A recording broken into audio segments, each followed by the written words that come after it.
Yesu Kristo alipoketi katika mlima wa Mizeituni, wanafunzi wake walimfuata na kumuuliza, utuambie mwisho wa dunia itakuwa lini?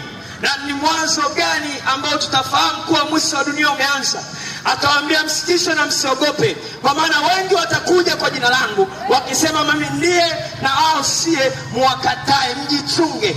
Kwa hiyo nikwambie tu kwamba ni kweli tumesikia taarifa nyingi, na wengi wanaojiitwa Yesu wamekuja. Kwa mfano miaka iliyopita tu nyuma, katika taifa letu hili la Tanzania, mikoa kadhaa iliwatambulisha watu kadhaa kama Yesu. Lakini sio hivyo tu, hata saizi kuna mkoa mmoja unaomwita mtumishi wa kanisa fulani ni Yesu. Kwa hiyo Yesu wengi wameshatokea, lakini Yesu hakuishia hapo kuonesha dalili za mwisho wa dunia. Akasema pia hata ule mwisho utakapokuja, mateso yatakuwapo, matetemeko ya ardhi yatakuwapo. Lakini sisi pia ni mashahidi katika hili. Katika nchi hii ya Tanzania, matetemeko ya ardhi yameendelea kuwa mengi, nasi tunashuhudia. Anasema matetesi ya vita yataibuka. Hakuna mtu ambaye hafahamu kwa habari ya matetesi ya vita. Hapa ninapozungumza na wewe, kuna nchi kadhaa ambazo zipo katika vita mpaka sasa. Lakini Mungu pia anaeleza, ukiendelea kusoma, kwamba katika hayo yote ndio mwanzo wa utungu. Mathayo 24 mstari ule wa 3 hadi ule wa 9, neno la Mungu linasema,